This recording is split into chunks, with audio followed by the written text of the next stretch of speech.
নমস্কার।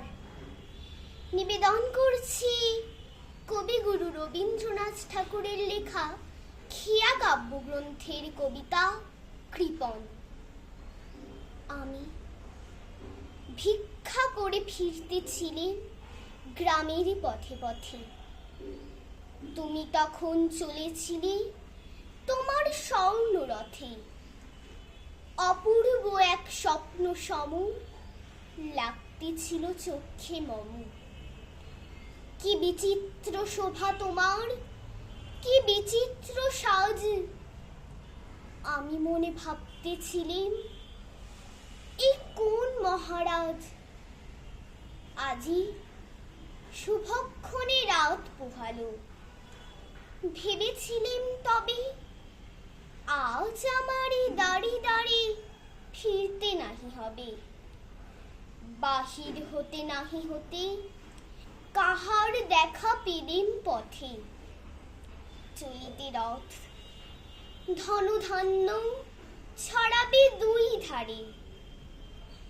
মুঠা মুঠা কুড়িয়ে নেব ভারী ভারী।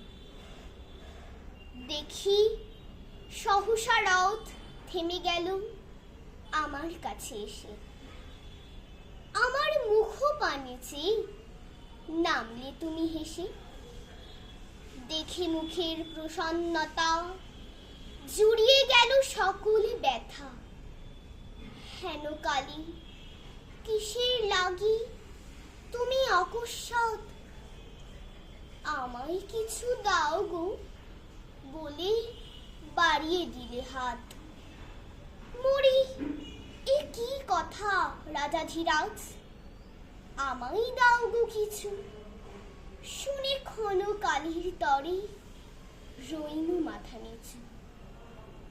তোমার কি বা অভাব আছে ভিখারি ভিক্ষুকের কাছে।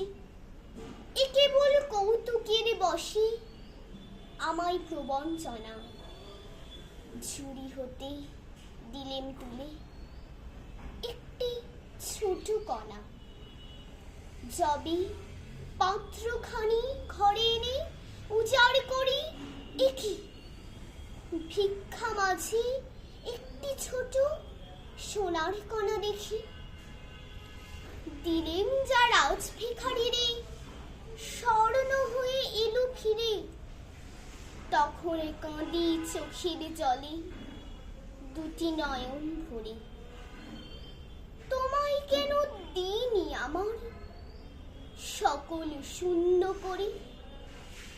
নমস্কার।